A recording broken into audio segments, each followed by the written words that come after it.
Hola a todos, en este vídeo vamos a hablar de la conjuntivitis alérgica, que se trata de la inflamación aguda, intermitente o crónica, no contagiosa de la conjuntiva, producida por una reacción de hipersensibilidad de tipo 1, que es mediada por IgEs, frente a alérgenos específicos.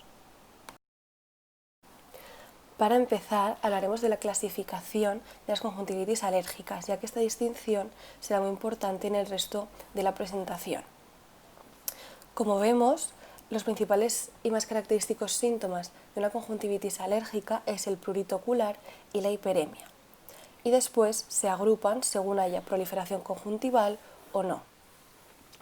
Por ello se distinguen 5 tipos de conjuntivitis alérgicas, empezando por la conjuntivitis alérgica, la observada en la imagen 2, esta puede ser estacional o perenne.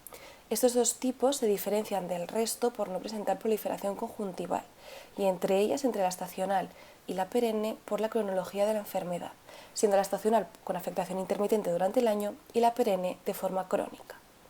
En cuanto al resto, que son las queratoconjuntivitis y la conjuntivitis papilar gigante, estas sí que presentan proliferación conjuntival. La queratoconjuntivitis atópica, que se puede ver en la imagen 3, normalmente va sin proliferación, pero sí que puede aparecer esta en fases avanzadas y se da principalmente en pacientes con dermatitis atópica facial. En cuanto a la queratoconjuntivitis vernal, como se puede ver en la imagen 4, sí que presenta proliferación conjuntival y en casos graves también puede llevar alteraciones corneales. Esta patología afecta principalmente a varones jóvenes y puede estar o no asociada a dermatitis atópica. Y por último, el último tipo sería la conjuntivitis papilar gigante, como en la imagen 5, en la que se forman grandes papilas y se da por el uso de lentes de contacto, prótesis oculares o suturas quirúrgicas. Pasando a hablar un poco más de la epidemiología de este grupo de enfermedades, se trata de entidades frecuentes, ya que puede afectar hasta el 20% de la población, además de que ha habido un incremento notorio en las últimas décadas de los casos. Afecta principalmente a niños y adolescentes y tiene un pico máximo a los 10 años. El tipo de conjuntivitis más prevalente es la estacional, seguida de la perenne y de las conjuntivitis atópicas hibernal. La forma de conjuntivitis papilar gigante afecta aproximadamente al 20% de los portadores de lentes de contacto. Además, se ha visto que la prevalencia puede variar según el área geográfica, siendo más frecuente en Asia y en concreto en Japón. La conjuntivitis alérgica afecta más a mujeres, mientras que la queratoconjuntivitis vernal se da más en hombres. Los factores de riesgo descritos hasta ahora incluyen vivir en áreas de poca latitud, con temperaturas altas y poca humedad, la contaminación ambiental por los óxidos de nitrógenos y el ozono que contiene, ya que estas sustancias dañan la superficie de la mucosa, promoviendo la penetración de los alérgenos e induciendo inflamación neutrofílica y liberación de citoquinas. También se ha visto que determinados polimorfismos en los genes de los cromosomas 5, 6, 16 y 17 podrían suponer un riesgo de padecer esta enfermedad. El estilo de vida y la presencia de enfermedades relacionadas con la alergia, como podrían ser asma, rinitis alérgica, alergias alimentarias o dermatitis atópica, entre otros, predisponen también a este tipo de conjuntivitis. Y finalmente, el uso de lentes de contacto, prótesis oculares y suturas quirúrgicas son también factores de riesgo a padecer conjuntivitis papilar gigante. Como hemos dicho al principio del vídeo, la conjuntivitis alérgica es una reacción de hipersensibilidad de tipo 1. Vamos a explicar en más detalle el origen de estas conjuntivitis alérgicas, por esta reacción anómala. La conjuntiva es uno de los lugares del cuerpo donde más comúnmente aparece inflamación alérgica debido a la exposición directa con el ambiente de esta estructura y el fácil contacto con los alérgenos. En este esquema podemos ver la reacción de hipersensibilidad de tipo 1, que es la base fisiopatológica de la conjuntivitis alérgica. En la fase de sensibilización hay dos componentes principales, imprescindibles, que son la susceptibilidad genética inicial y la exposición ocular a un nuevo alérgeno. Este alérgeno desconocido será procesado y presentado por células dendríticas u otras células presentadoras de antígenos y provocarán que se diferencien células CD4 naïf y células T colaboradoras en linfocitos Th2. Estos linfocitos liberarán interleucinas en las lágrimas, donde también se podrán detectar células inflamatorias. Esta reacción de hipersensibilidad es mediada por las inmunoglobulinas E. En las conjuntivitis alérgicas, que pueden ser estacionales y perennes, predominan las reacciones de hipersensibilidad mediadas por IgE. En este caso, la activación de mastocitos contribuye al aumento de la histamina, de las prostaglandinas y los leucotrienos en la película lagrimal. En cambio, en la patogénesis de la queratoconjuntivitis vernal, esta incluye reacciones tanto mediadas por IgE, tanto no mediadas por IgE, como respuesta a antígenos inespecíficos. En estos casos se ha visto un aumento de la presencia de interleuquina 17, eotoxina, TNF-alfa y una mayor estimulación del receptor LT. Por otro lado, en la queratoconjuntivitis atópica se liberan citoquinas desde el epitelio conjuntival y esto, junto con la infiltración de las células inflamatorias, provocan un constante remodelaje del tejido conectivo. Resumiendo, las manifestaciones clínicas de estas patologías, teniendo en cuenta que en cada tipo de conjuntivitis alérgica predominan más un tipo de alteraciones que otras, los signos y síntomas más frecuentes que se asocian a esta entidad como conjunto a las conjuntivitis alérgicas y por los cuales el paciente consulta son sobre todo la hiperemia conjuntival, el edema palpebral, el prurito ocular bilateral, la fotosensibilidad y la secreción acuosa. La clínica puede iniciarse tanto en pacientes que empiezan a llevar lentillas o en personas que llevan utilizándolas durante años.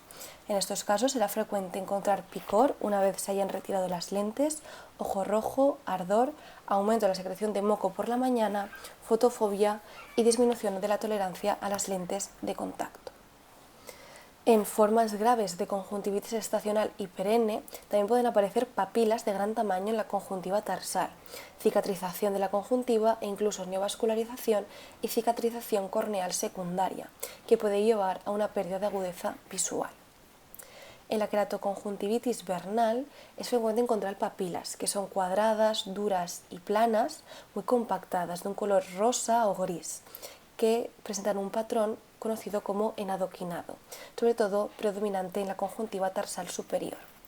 Hasta el 11% de los pacientes pueden desarrollar una úlcera corneal, causada en parte por el trauma mecánico de las papilas y además también por las respuestas inflamatorias secundarias a la liberación de citoquinas. Para concluir, mencionar que la catarata subcapsular anterior respalda el diagnóstico de queratoconjuntivitis atópica. Avanzando hasta la identificación de este grupo de enfermedades, el diagnóstico de las conjuntivitis alérgicas es principalmente clínico, como se muestra en la diapositiva en el punto A. Es decir, un diagnóstico basado en las manifestaciones clínicas junto con la anamnesis, exploración e historia del paciente. Todas ellas orientan hacia un cuadro de conjuntivitis alérgica sin necesidad de realizar otras pruebas complementarias. Aún así, existen pruebas de laboratorio que pueden ser útiles para respaldar este diagnóstico clínico, principalmente la detección de IgEs en suero y líquido lagrimal y de eosinófilos en el frotis conjuntival. Los alergólogos también pueden realizar pruebas cutáneas para alérgenos específicos mediante pruebas de raspado o inyecciones intradérmicas de alérgenos. Y además, las pruebas in vitro para anticuerpos IgE contra alérgenos específicos se utilizan ampliamente. De forma que hay tres niveles de diagnóstico. El primero, el diagnóstico clínico, basado puramente en los síntomas del paciente. El diagnóstico casi definitivo, cuando hay síntomas junto con la detección de IgEs en suero y líquido lagrimal. Y el diagnóstico definitivo, en el cual, además del punto A y B, también se da la positividad de eosinófilos en el frotis conjuntival. Aún así, si se dan síntomas y además se confirma la presencia de reacción alérgica local en la conjuntiva, es decir, mediante el frotis conjuntival en el cual se encuentran eosinófilos, también se consideraría, solo con A y C, también se consideraría esto un diagnóstico definitivo. Continuando, el diagnóstico también puede variar según el tipo de conjuntivitis alérgica de la que se trate.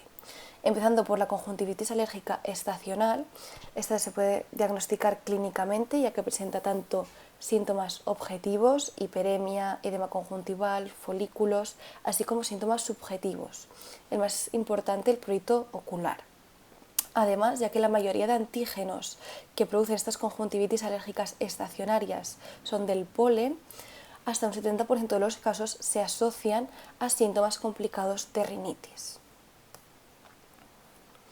En cuanto a los niveles de IgE, pueden ser normales o levemente aumentados en suero y hay una concordancia de positividad al 70% en líquido lagrimal. En cambio, la conjuntivitis alérgica perenne, el diagnóstico clínico puede ser más difícil en algunos casos, ya que los síntomas son más leves y a veces puede haber ausencia de síntomas objetivos. Además, la tasa positiva de eosinófilos en frotis conjuntival es menor, de forma que puede ser necesario repetir esta prueba varias veces hasta confirmar el diagnóstico definitivo, ya que el diagnóstico solo basado en la clínica puede ser dudoso por esta cronicidad que hace que los síntomas sean mucho más sutiles. En el caso de la queratoconjuntivitis atópica se puede llevar a cabo el diagnóstico clínico cuando hay presencia de prurito ocular, secreción, hiperplasia papilar y lesiones corneales. A veces también puede haber lesiones proliferativas como papilas gigantes y lesiones limbares. Los anticuerpos IgE totales están aumentados tanto en suero como en el líquido lagrimal y los resultados positivos de IgE específico se encuentran en tasas elevadas. En cambio, la queratoconjuntivitis vernal presenta un diagnóstico clínico muy sencillo porque los síntomas son característicos de este tipo de conjuntivitis. La lesión proliferativa contiene papilas gigantes en la conjuntiva, sobre todo en la conjuntiva palpebral superior, proliferación limbar y lesiones corneales a tasas elevadas, en concreto queratitis punteada superficial exfoliada, úlcera en escudo y placa corneal. Además, el aumento de los anticuerpos IgE tanto en suero y líquido lagrimal como una alta tasa positiva de eosinófilos en el frotis conjuntival hacen que el diagnóstico definitivo sea también sencillo. Y por último, la conjuntivitis papilar gigante. Como hemos comentado, este tipo de conjuntivitis se da en portadores de lentes de contacto, de prótesis oculares o de suturas quirúrgicas. El diagnóstico clínico se realiza cuando hay prurito ocular, sensación de cuerpo extraño, secreciones y se encuentra hiperemia conjuntival, edema e hiperplasia papilar. Su diagnóstico definitivo es más complicado, ya que no son frecuentes los resultados positivos ni para el anticuerpo IgE específico, ni positividad de eosinófilos en el frotis conjuntival, que es menos frecuente que en otras enfermedades conjuntivales alérgicas. Por último, mencionar que en el diagnóstico diferencial de las conjuntivitis alérgicas hay que tener en cuenta varias entidades, sobre todo las conjuntivitis infecciosas, bien por virus, bacterias, clamidia, etc. Además también la foliculosis conjuntival no inflamatoria y el ojo seco. Y por último hablaremos del tratamiento de las conjuntivitis alérgicas. La evitación de los alérgenos es el tratamiento principal para muchas formas de alergias, incluida la conjuntivitis alérgica. Además, las lágrimas artificiales proporcionan una función de barrera, pueden diluir varios alérgenos y limpiar la superficie ocular de muchos mediadores inflamatorios.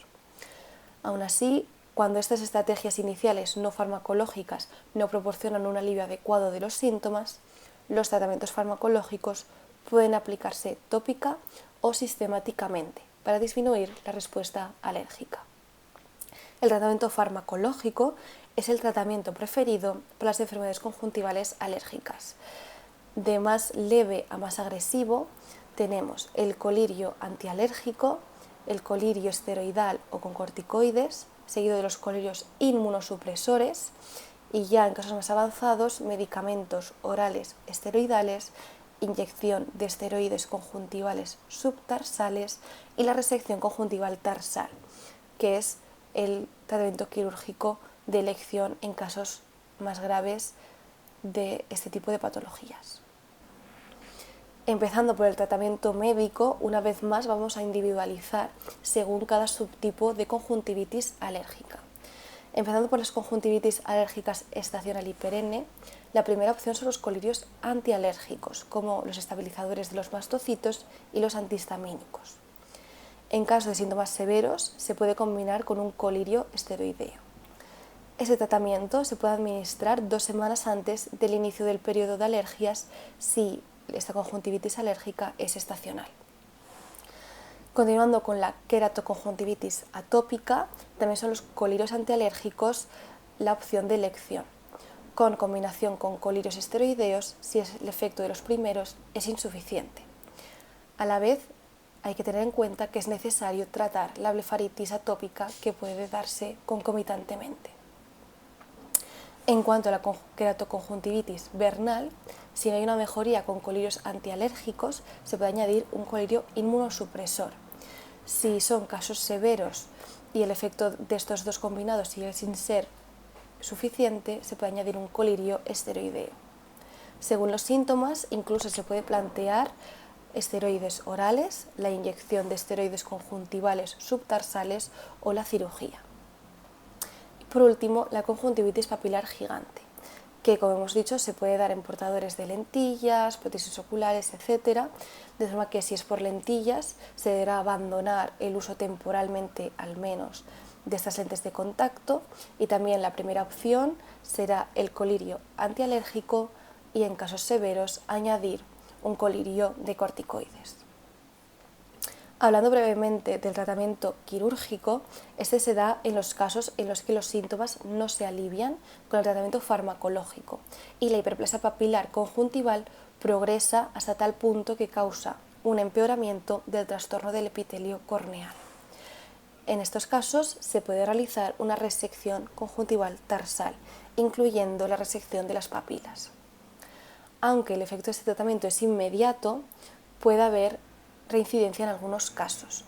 Y aunque las placas corneales pueden eliminarse mediante el legrado quirúrgico, el tratamiento se realiza solo cuando se ha aliviado la afección patológica de base. En cuanto al pronóstico de este grupo de patologías, los síntomas frecuentemente desaparecen con el tratamiento, aunque sí que pueden persistir en caso en el que la exposición al alérgeno sea continua. Finalmente, una serie de puntos para la prevención de las conjuntivitis alérgicas, que puede ser especialmente útil en aquellos pacientes que presenten una conjuntivitis alérgica leve, y entre ellos destacar la correcta higiene del hogar, evitar tener animales domésticos, no utilizar lentes de contacto durante las exacerbaciones, etc. Y para acabar, esta es la bibliografía que hemos utilizado. Muchísimas gracias a todos por ver el vídeo.